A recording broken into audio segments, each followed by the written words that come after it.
The topics and opinions expressed in the following show are solely those of the hosts and their guests and not those of W4CY Radio, its employees, or affiliates. We make no recommendations or endorsements for radio show programs, services, or products mentioned on air or on our web. No liability, explicit or implied, shall be extended to W4CY Radio or its employees or affiliates. Any questions or comments should be directed to those show hosts. Thank you for choosing W4CY Radio.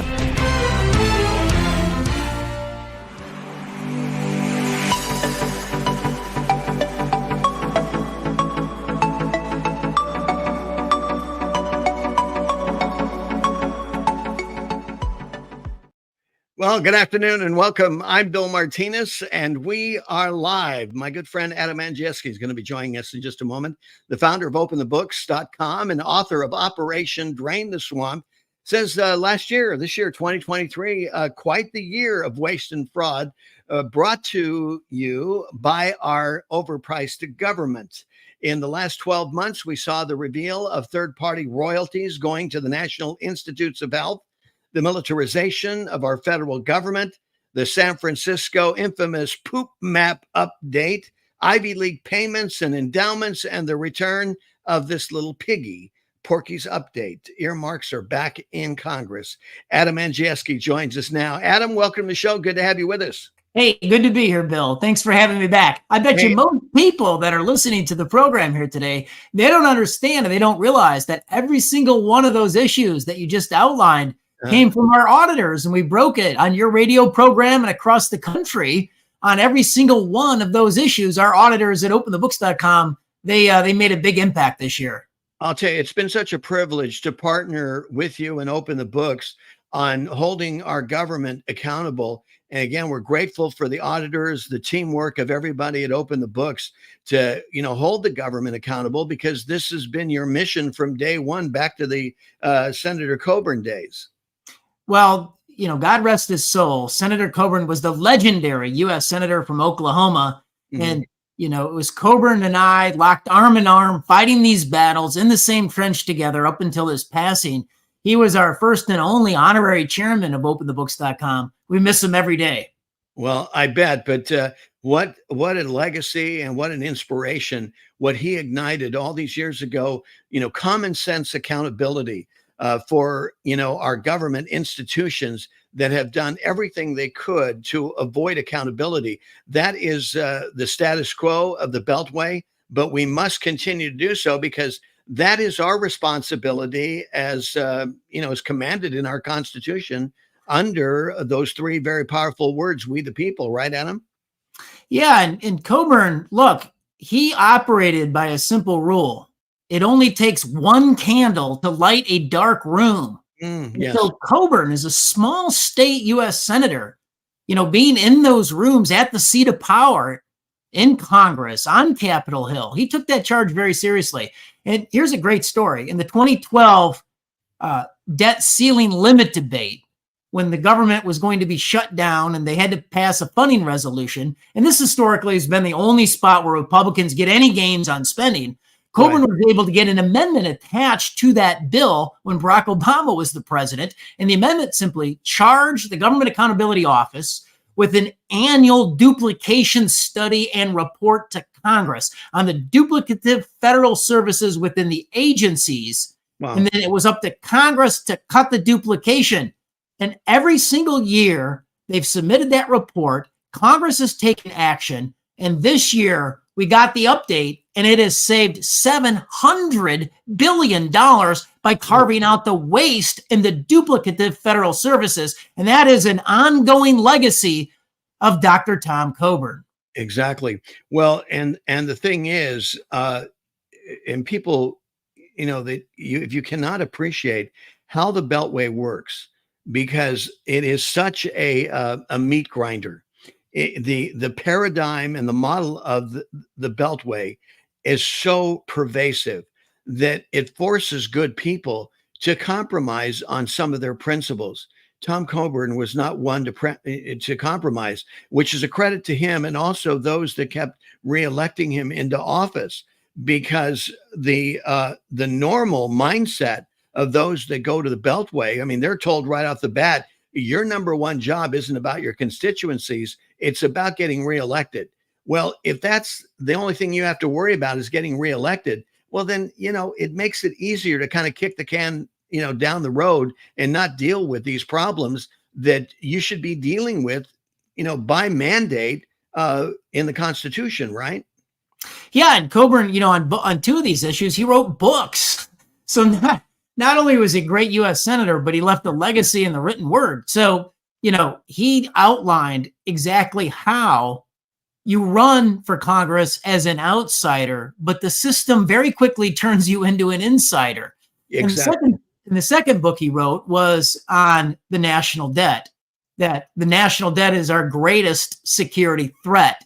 And, his book was called The Debt Bomb. And look, back when Reagan was the president in 1980, the national debt was less than $1 trillion. Yeah. And since then, it has escalated just over the course of the past, 43 years. It's escalated north. It's pushing $34 trillion, from 1 trillion to 34 trillion in the last 40 some years. I mean, this is a clear and present danger to the ongoing concern of the United States. And Coburn had it right a decade ago. Well, without a doubt. I mean, you just think of what the last three presidents have done, to our debt. And I know there's lots of, you can debate certain things and counterpoint about how we got there. The reality is we're here.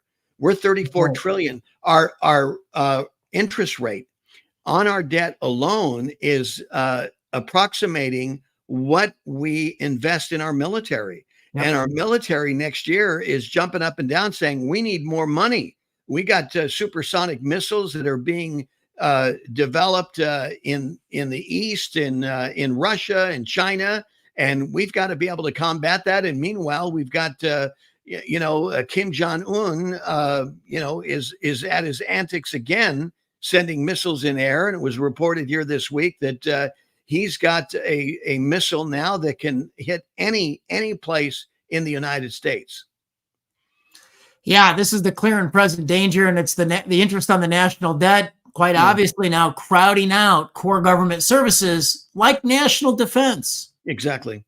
Well, what are we going to do, Adam? We get to this point, and I know I'm getting a little ahead of ourselves, but just for a moment here, we consider the state of the union financially. What happens when we get to that point where we have no choice, where these politicians have to make these hard, painful decisions? Go ahead.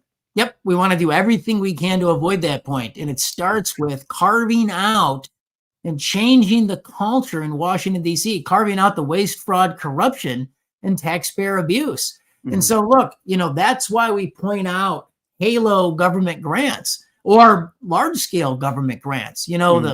The $33 billion that went to the elite and wealthy institutions of the Ivy League plus Stanford and Northwestern just in the past 5 years, where they're now more federal contractor than they are educator. They get more on federal grants and contracts than what they collect on undergraduate student tuition. And then they get other perks like the $12 billion worth of gain on their endowments and investments that they didn't have to pay capital gains tax on. They've got a minuscule 1.4% tax to pay on those gains, where other Americans pay up to 23.4% on those capital gains tax rates. Adam, it wouldn't be so bad if what came out of these institutions was something that we could brag about. But I think, right? Go ahead.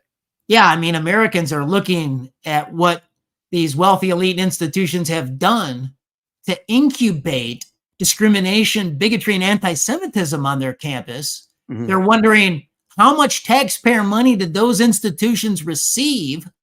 What do their endowments look like? Bill, incredibly, the Harvard endowment, it's the largest in the world. Mm-hmm. It's the largest in American higher education, of course, $50 billion. Wow. If Harvard were a wealthy individual in America, it would be the 16th richest individual in the country. It'd be ranked number 16. So what? Harvard doesn't need taxpayer money. They need to lighten the load on the American taxpayer. They need to start paying their own way. Exactly. And they need to make sure they're educating and not indoctrinating our young people, the future leaders of America. Because, when you consider that we are a democratic republic, I don't see them sending out future democratic, republic representatives into the culture. Do you?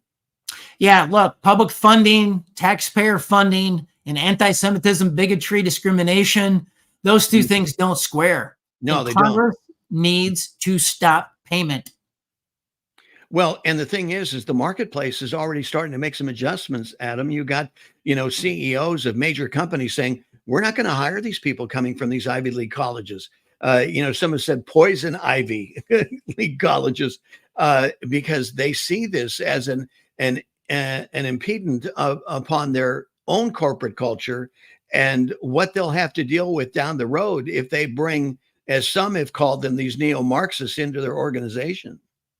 Yeah, well, Congress, they need to simply do their job. Yeah. They need to start going line by line through the Ivy's checkbook. And I'm going to tell you some of the things that they'll find in terms of federal funding. So Cornell University accepted a $1 million grant on a study where it hurts the most to be stung by a bee. You've got Columbia University. They took $6 million to create fake voicemails from 40 years in the future, which was the year 2065, after the world's been decimated by climate change. Right. You could have created this own Future Coast game. You can Google Future Coast. You can play this game. You'll play it for about 15 seconds. It's so boring. You could have made it with your own iPhone with a voice memo app that comes installed on your phone. You don't need millions of dollars to create things like this. That's what Congress would find if they would simply do their job. Exactly. Wow. I guess these institutions must be pretty smart if they can get that kind of money out of our dumb representatives, right? Yeah. Yeah. There's, this year we found $2 million grants to preserve artifacts from the minorities in northern Iraq. Like $4 million went to one of these wealthy schools, went to Cornell actually, in partnership with the National Institutes of Health to hire more minoritized, their word, employees in the sciences. We could have saved $4 million if Cornell would not discriminate on their hiring practices and if they would hire based on merit. What a novel idea, right? Yeah, this is absolutely insane. We're talking with Adam Andrzejewski, founder of OpenTheBooks.com, author of Operation Drain the Swamp. Adam, sometimes you hear these stories and sometimes people think, oh, Adam and Bill, they're just kidding. I mean, this is like almost fodder for Babylon Bee. No, this is real. This is your money. This is why you're getting pulverized with taxes and why it's so frustrating for the everyday American who is trying, living to paycheck. You got over 50% of the country living that way. And when they hear of expenditures like this, they want to throw a brick at their television or whatever, because it's so frustrating that here they are, scrimping, saving, finding all kinds of ways to make their paycheck endure for the entire month. And then you have these knuckleheads spending our money. And then as if that's not bad enough. And the next time you hear from them, they say, hey, we need to tax you more. Exactly. And specific to these wealthy elite schools, I want to make sure everybody listening to the program, watching the program, completely understands how much money these people have. Mm-hmm. So these 10 schools, the 8 Ivies plus Stanford and Northwestern, over the course of the past 5 years, their endowments, this was raised from private donors, their endowments increased by $65 billion. Wow. $65 billion. And to your point, Bill, we're all out here, regular Americans. The genius of America is with the regular people. Right. We're working hard. We're working to save our money, put our kids through school. These schools are increasing tuition. I mean, everybody's winning in higher education except our students. Exactly. Yeah. No, this is beyond frustrating, Adam. And this is where the American people are finally going to say enough's enough. And as I said, you got corporate America now is kicking back and going, look, if that's the doctrine you're going to try to bring into my culture, don't bother. Don't even bother to send in your resume, right? And here's an example that I want to discuss with you. And it's outside, it's Texas Christian University. And they're a very good school historically. Texas Christian university, and they're trying to erase Christmas through their DEI, diversity, equity, inclusion program on campus. When my daughter applied to that school a year and a half ago, she had to answer a 300-word diversity, equity, inclusion statement. And as a part of the answer to that, they provided a DEI toolbox, a toolkit to read. Step 3 on how to take action once you come to TCU and you're accepted is to take, quote unquote, a Christmas party and make it a holiday party within your part of the university. Texas Christian University is trying to erase Christmas. They're trying to bring students to campus that agree with this philosophy. It's absolutely insane. Mm-hmm. Well, this whole DEI issue, it's interesting here. Recently, in the last half of this year, Adam, you're seeing that corporate America is waking up. It's a little bit easier for them to kind of change directions and, get away from some of this DEI, because as I always tell the kids, experience defines preference. And when corporate America has a bottom line to produce and a fiduciary responsibility to their stockholders, and they see that the stock, their stocks are going down and their value as perceived by the stockholders is diminishing, they go, whoa, wait a minute, we better, this is not helping us, because here's where this company was before DEI. Here's where we are afterwards. And they're I guess, at least investing some critical thought into the impact of DEI and moving away from it, because the fact of the matter is DEI is a big lie. This whole idea of diversity, equity, and inclusion is actually, it's DEE at best. It's not inclusion, it's exclusion, because you are selecting and excluding those that somehow, the mob has deemed irrelevant or injurious. Yeah, and we picked up a big victory at openthebooks.com in March of this year. So the Pentagon, the Department of Defense, they have K through 12 public schools underneath the DODEA, which is Department of Defense Education Activity. This is a federal school system serving up to 80,000 children of our servicemen and women. When they go overseas, or even in some of these domestic schools, that's where the children get educated. And for the first time ever, they had established a DEI office. So we investigated it. And in March, through Elise Stefanik, through congressional committees, through partnership with News Stories on our investigation with Fox News, we actually played a big role in getting that first ever office canceled. And so that was a big victory for our team at openthebooks.com. Well, you see, in some instances, you can move a little bit faster, and that was a great success to be able to cancel it. The challenge is going to be in these, these institutions of higher learning, because they're so well entrenched. You've got hundreds of people in human resources where before you barely had one, right? And they're so well entrenched that they're not going to go away easy. And, in some cases, they're protected because of union jobs and other connections. So it's going to be a little bit more difficult for some of these institutions to, to kind of clean up the mess that they've created here, because, at the end of the day, you would think there would be some sobriety that would reign here, Adam, and people be able to say, is this in the best interest of our students and the culture at large?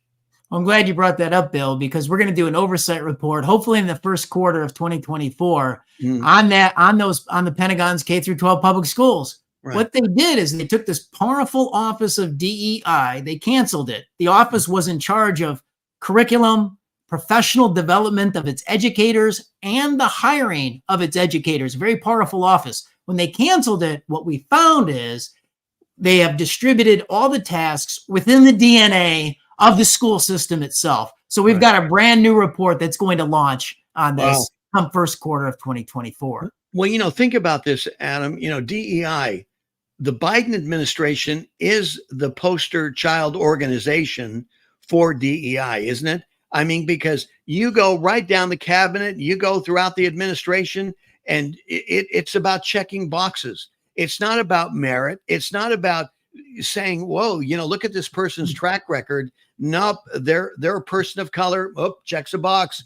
they have a certain, gender affiliation. Well, that's another box we can check. I mean, this is insane. And this is our government that is in operation right now, that has us on the border of a third world war and all kinds of pernicious activity, whether from Russia, we just mentioned North Korea, China, of course, is always, and of course, let's not forget what all the fire that's going and taking place in the Middle East. Well, when you follow the money, you learn a lot of different things. And so every year the White House has to disclose their payroll. And do you know who made the most money this year on the White House payroll? Well, it was their monkeypox czar, who used to own a satanic gym in New York City. The monkeypox czar? Yes. Making more than the president even? No, he doesn't make more than the president, but he makes the most out of the White House staff payroll. So he was the number one most highly compensated White House staffer last year. How much was that? Could I ask?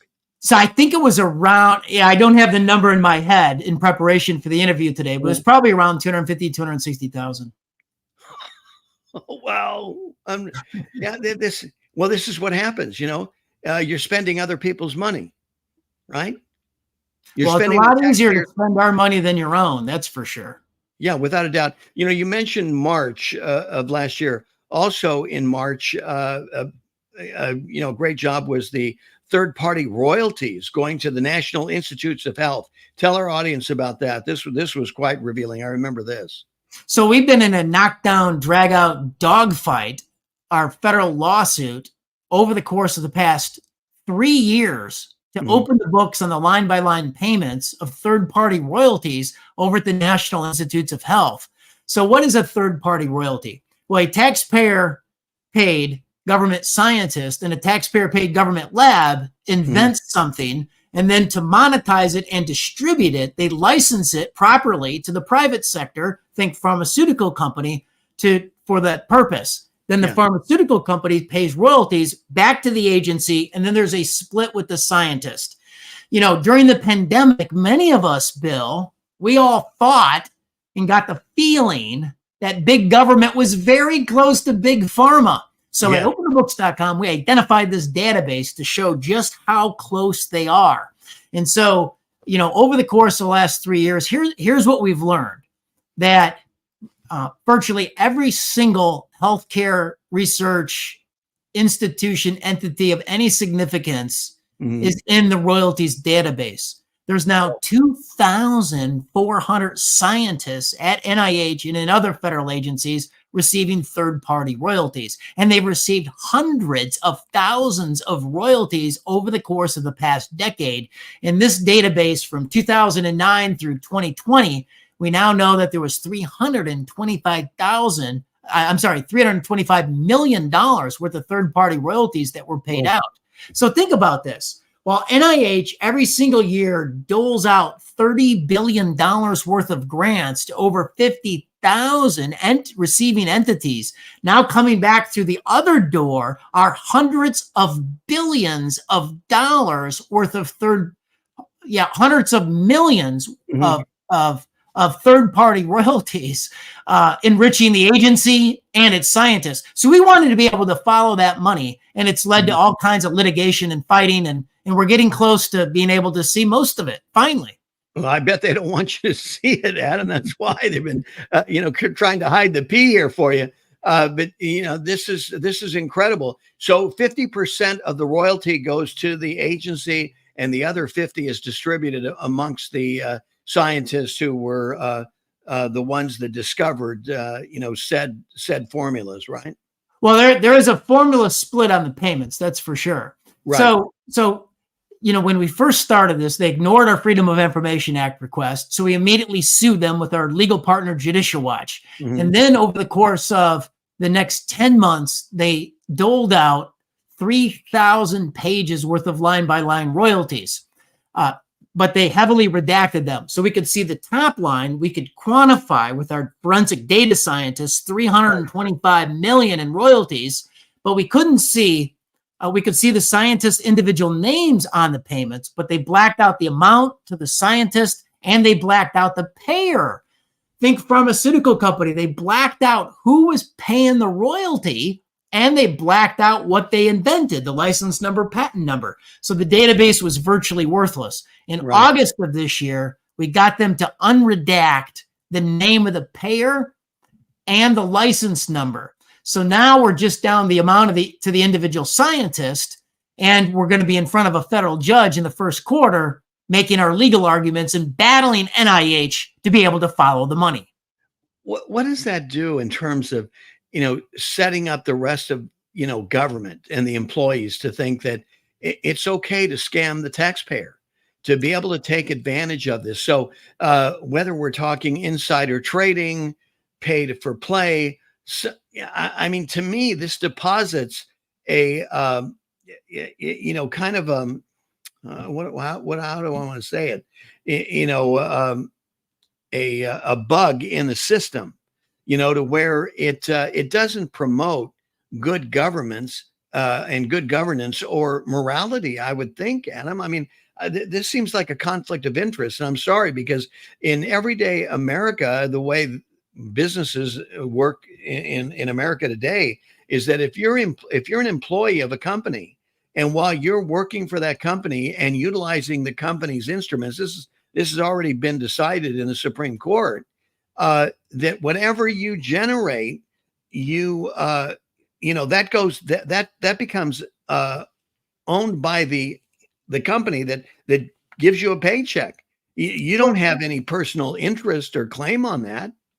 Well, it used to be that government progressives were the leaders on this issue of transparency. I mean, you had the legendary progressive Supreme Court Justice Louis Brandeis famously say that transparency is the best of disinfectants. Yes. And we agree with that. We want to be able to follow the money at NIH, and they're basically acting like they have a lot to hide. They're telling you and I, sit down, shut up, we'll run things. Yes. And we're not going to stand for it. And so we filed that litigation, and slowly we're opening everything up. Here's what we've already found. We found that the NIH's top vaccine maker in 2018 started to receive royalties from Moderna. So he's on Moderna's payroll when he goes over to Operation Warp Speed. And obviously that committee greenlits Moderna early on as a COVID vaccine. Exactly. His payments weren't disclosed on that committee. That's a straight up conflict of interest. That's the type of stuff we're talking about. Yeah. And here we are. I mean, and there's so much still to be debated and understood about what happened with Operation Warp Speed.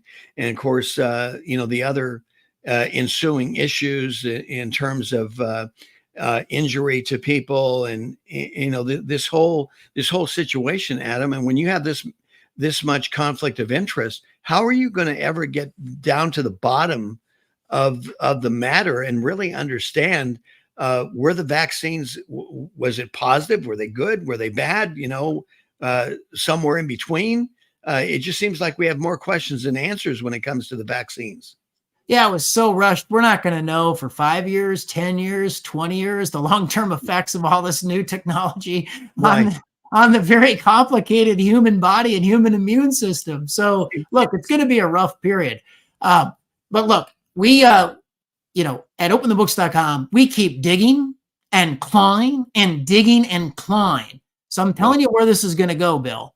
Okay. We just, because we've had this litigation going on third-party royalties that end in 2020. It's been going on that long. Now we need the next 3 years. So we filed that Freedom of Information Act request. NIH, again, they ignored it.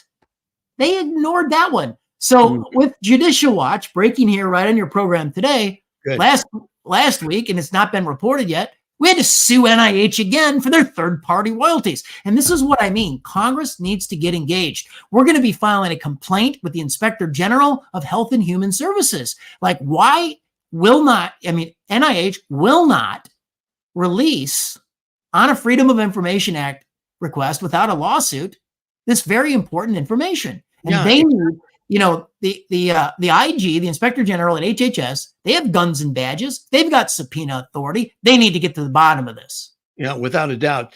I do want to address, and there's so many other highlights throughout the year, And one that stuck out in particular for me was the militarization of our federal government. Right. Yeah. I mean, HHS, Health and Human Services of all agencies, they've got 500 special agents and they're armed to the teeth. They're Yes. actually trained by the same contractors that train our U.S. military special forces operators. So look, there are now more federal officers in the rank and file federal agencies outside of the Department of Defense. There's 200,000 of them with arrest and firearm authority. Bill, that number exceeds the number of United States Marines at 180,000. Exactly. So since 2006, there's been 103 federal agencies outside of the DoD that have purchased $3.7 billion in guns, ammunition, and military style equipment. And here's a point that everyone needs to understand. 76 of those agencies have been traditional paper pushing regulatory agencies. They're not your traditional law enforcement agencies underneath the Department of Justice or the Department of Homeland Security. These are your alphabet soup of agencies like Social Security Administration, who has officers that are armed.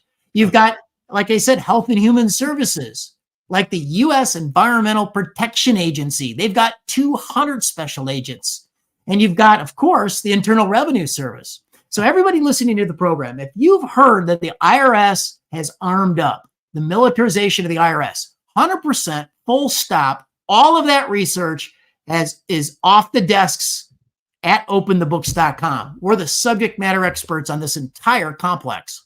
Well, they were supposed to hire 85,000, and we've had a couple of budget modifications, so they've trimmed the number down, but we're still talking tens of thousands of new agents with guns and ammo.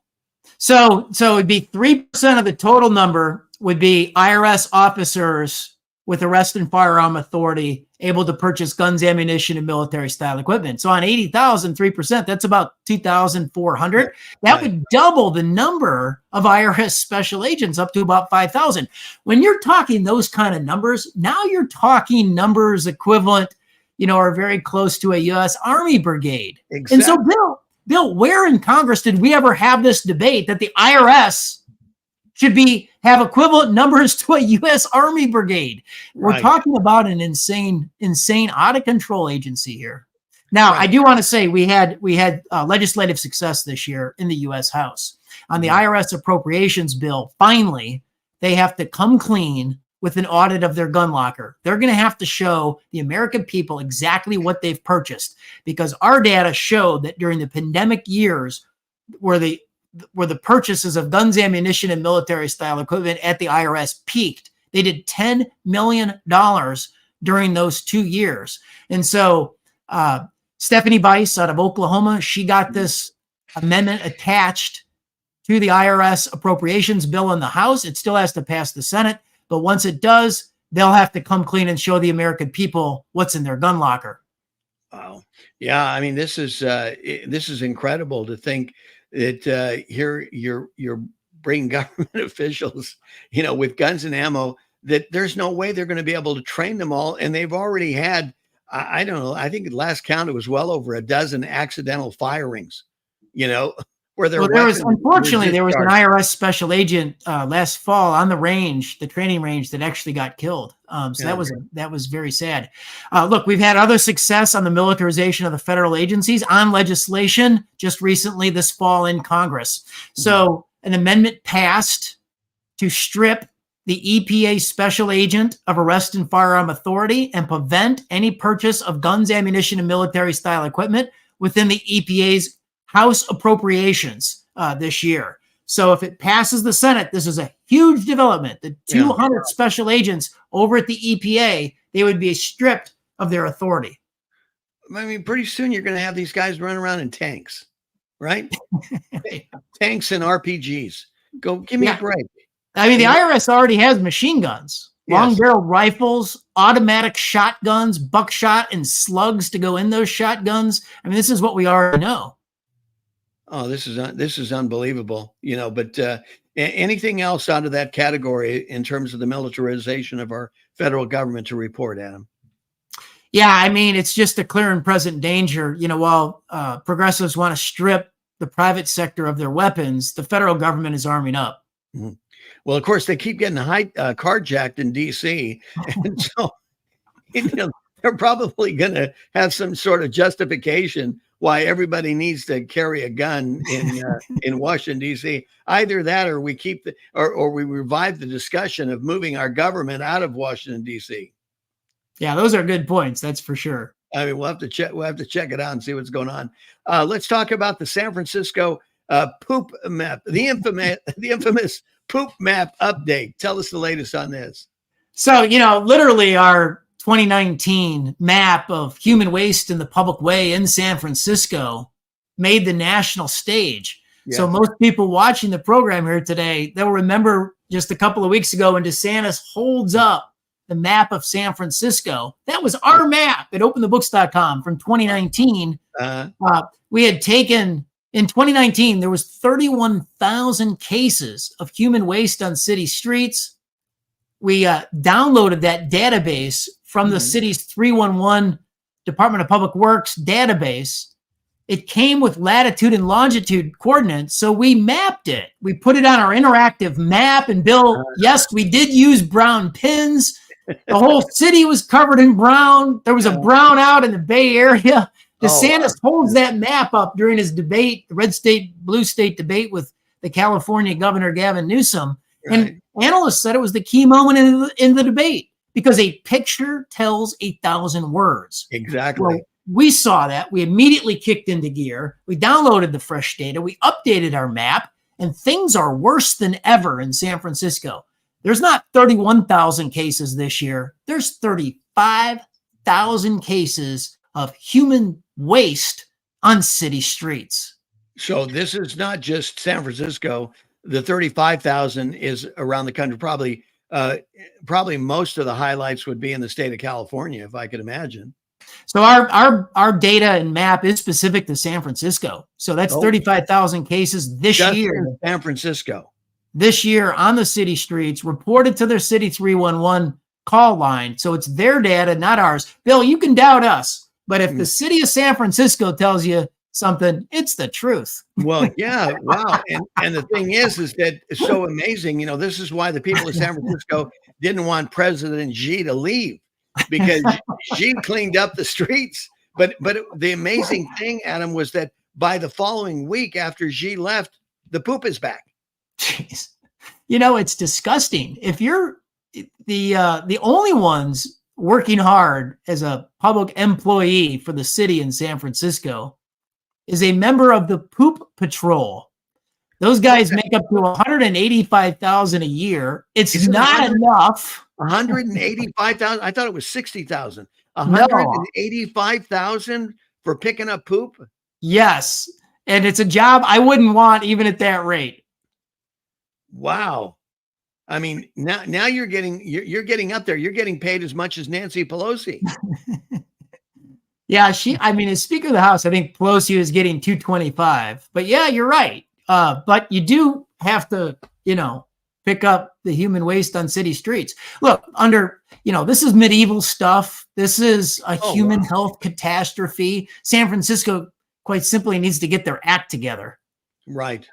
Well, yeah, this is amazing, and that this is taking place, especially in a beautiful city like San Francisco. I mean, is that we have this progressive thought and this activity that is just ruining our country, and it seems to be consistent in blue states. Whether we're talking California, go on down the line, Baltimore, New York. It's just a mess all over the place here. And you think that, at some point they're going to get tired of losing people because people are moving out. They've had it with it. And they're moving into red states and hoping that whatever it is, that red states don't all of a sudden turn blue and they bring, some of the problem that they ran away from, follows them to their new state. Well, and here's a gross statistic that'll freak everybody out. So since 2011, we found 270,000 cases of human poop on city streets reported to the city. 270,000 times somebody made a dial. And that's absolutely disgusting. Think about your own city. If it happened once in my city here in Hinsdale, Illinois, people would freak out. It's happened 270,000 times in San Francisco, and it's getting worse. It's not getting better. Yeah. Yeah, that's the sad component, because the fact of the matter is that the citizens are involved, the people, that would normally go down and, walk the sidewalks in areas of San Francisco, avoid it. I know that in Los Angeles, it had gotten so bad. I said, wait a minute, you got human feces, you've got rats. That's a prescription for a plague. And yeah, it really is. It's medieval stuff. I mean, it is. Yeah. It's the resurgence of everything in a society that we haven't seen in 100, 150 years, 200 years in this country. Unbelievable. Adam, let's talk about earmarks coming back in Congress, right? It's just that's the drug of choice for Congress. They just cannot help themselves. Yeah, and Republicans, unfortunately, have gone hog wild for earmarks. So in the spending bills debated this fall, the top 63 earmarkers in the House were Republicans. Wow. In the Senate, 8 out of your top 10 earmarkers are Republicans. You got the number one state in the country as a receiver of the congressional earmarks is the state of Maine, one of the smallest states. And that's because one of the top earmarkers in the Senate is Susan Collins, the Republican. And she gives like $3.5 million to the Irish Heritage Museum in Portland, Maine. Wow. She gives millions of dollars for a new police station in Caribou, Maine. I looked it up. It's got 15 sworn police officers, but guess what? It's the hometown where she grew up. Oh, okay. Well, here it is. Whether it's a Republican or Democrat or independent, it's all about buying votes, isn't it? Well, it is at our expense. Yeah, we're picking up the tab, and so here's some examples. On a bipartisan basis. So you got Congress literally going nuts. You got your Democratic U.S. senators from Hawaii earmarking $1 million for the Macadamia Nut Initiative. You got the Democratic congressman from Ohio, $1 million on a grant into the Rock and Roll Museum in Cleveland. Mm-hmm. You've got $2 million going to the National Great Blacks in Wax Museum. He earmarked that in Fume. 6 months after the museum ensconced him with a wax figurine. Oh, of course. Yeah, exactly. Yeah. You got $5 million going into the Universal Hip Hop Museum in New York City. You got $30 million. The retiring U.S. Senator Patrick Leahy last December earmarked $30 million into the Vermont Honors College. They turned around and renamed the Honors College after Patrick Leahy. He did it again with the Burlington International Airport. He earmarked $34 million into that airport. As soon as he retired, they turned around last spring and they renamed the airport after Patrick Leahy. This is the thing that to me is so disgusting, is they use our money as, to pay for these things. And then they put their name on the building. I know. It's like, wait a minute. Okay. All right. So this is the guy who stole the money from the American people. And in case you forget, his name's on the building. Right. And every dime was borrowed against the national debt. We're going to be paying it off for a couple of generations. And it goes on a bipartisan basis. You had last December, you had the retiring U.S. Senator from Alabama, Richard Shelby. Right. So Shelby earmarks $50 million into the University of Alabama. University of Alabama hosts his Senate archive. But Shelby doesn't earmark it for a building or a project. They stuff it in their endowment. So we borrow $50 million against the national debt to give it to the University of Alabama, who stuffs the cash into their endowment. We're in a school where they pay their football coach $11 million a year. Right. And so then it becomes tax-free, right? Yeah, it grows tax-free. Taxpayers never get a clawback on that. You know, we're getting work 3 ways to Sunday in all this. It's no wonder, Adam. I mean, do you guys? I mean, if I was around as you guys are going through all this, I mean, you know, even when you come on the show, it's like my skin is crawling just from, you know, hearing these stories about this kind of fraud and abuse.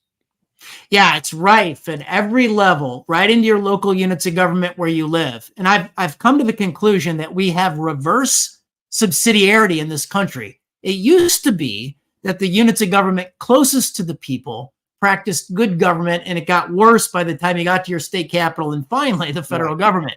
Now, I think it's, you know, we've been talking about waste, fraud, corruption, abuse at the federal level, but I think it's that bad because your local units are your most corrupt and nobody there is paying any attention. Yeah, that was going to be my next question. Are you doing any drilling on local level, or just everything is still focused at a federal level? No, we do in 5 key markets every single Friday. We do an audit of local units of government in Austin, Texas, Las Vegas, Nevada, Nashville, Tennessee, Portland, Maine, of all places, Baltimore, Maryland, places like that. So here's what we just found in Baltimore, Maryland. Again, it was an 8-month battle to get them to disclose the line-by-line vendor payments in the city checkbook. We opened that up, and what we found is out of their top 100 nonprofits receiving city money, 32 of them weren't even in compliance, properly registered with the Maryland Secretary of State underneath the Charitable Solicitation Act. Wow. And how much money are we talking there? $65 million flowed to those 32 entities. They were some of the largest entities that had received American Rescue Plan Act funds. Some of the, you know, the nonprofits that run the museums, the nonprofits that run their public markets, like some of the most prominent nonprofits in town weren't even properly registered with the state. Unbelievable. Who else you got? Well, you know, like in Austin, Texas, they had to, you know, the governor had to call in the state police this year to patrol the streets of Austin because we found they have understaffed rank and file police officers to the tune of 300. So their budget documents call for 1,809 sworn officers, but they have active officers only around 1,500. And so Governor Greg Abbott had to pull officers off the border and send them to the capital city in the progressive hub of Austin, Texas. Exactly. Yeah, exactly. In the progressive You just learned, and it's breaking news today, that Harris County, that's the county of Austin, they are redirecting American Rescue Act plan funds, the COVID aid funds, to do a permanent income for low-income residents with those funds. That's got nothing to do with COVID. We're almost 4 years out from the start of that virus. Yeah. When are we going to recapture some of that money? I've heard billions of dollars out there. They're just kind of hanging in limbo, so to speak. And there's been no reclaiming of that money. And if you don't, then you get this kind of activity where these local governments think, okay, well, I can redirect this money. And to me, how is that fiduciarily responsible? Well, it's not. Yeah. And here's the story on it. So in the American Rescue Act plan, every Democrat voted for that bill. Every Republican in Congress voted against it. Biden signed it. And tucked in there was $350 billion of bailout for states and 36,000 localities across the country. And it was so much money, they couldn't spend it all. So last month, just a couple of weeks ago, the Biden administration, very quietly, the Treasury Department, loosened the rules on the spending of that money because it was reported that half the money wasn't spent. So they loosened the rules. So now you get things like what we just talked about in Austin, Texas. With, you know, a guaranteed income program. Yeah, this is going to be the beginning of more of that, no doubt. Go ahead. Yep. And look, that money is particularly pernicious because it grows government at the local level. Once government expands, it is very hard to then shrink it. Yeah, without a doubt. Well, Adam Andrzejewski, I cannot thank you enough. Again, great job, great year. Looking forward to an even greater 2024 because the antics of these bureaucrats, like we said, it's a drug of choice. I don't see them slowing down. Do you? No, I don't. I mean, the size, scope, and power of government at all levels is on steroids. But I got to say, at openthebooks.com, we're going to make it as painful as possible by shining a white-hot spotlight for them to continue to fleece the American taxpayer. Well, God bless you for doing it. Again, how can we, the people, come alongside and partner with Open the Books? Well, just come to openthebooks.com. When you hit our website, sign up for our breaking news list, then go over. All gifts to our organization are tax deductible to the fullest extent of the law. We're a public charity, and we exist to educate the American people. So if you have a little bit of extra money this year for a charitable cause, we would love to partner with you. Well, Adam, again, I cannot thank you and the team enough for the great job you did on behalf of We the People in 2023, and look forward to the updates for the upcoming year. Again, thank you very much. Have a Merry Christmas. Merry Christmas, Bill. You got it. Adam Andrzejewski from Open the Books and author of Operation Drain the Swamp has been our guest. And our thanks to you for sharing a part of your day. And, check this out. We say, own your own knowledge, the things that Adam shared. Check it out. Go to Open the Books. Use your other resources as well to verify what's going on, because we've got to hold our government accountable, as we realize with this $34 trillion of debt and growing. It doesn't seem that our government's going to be interested in slowing down, but you need to be aware, because this is your money. It's not only your money, it's our kids' money and our grandkids. And I think they're trying to go after our great-grandkids again. There's just no stopping them. Okay.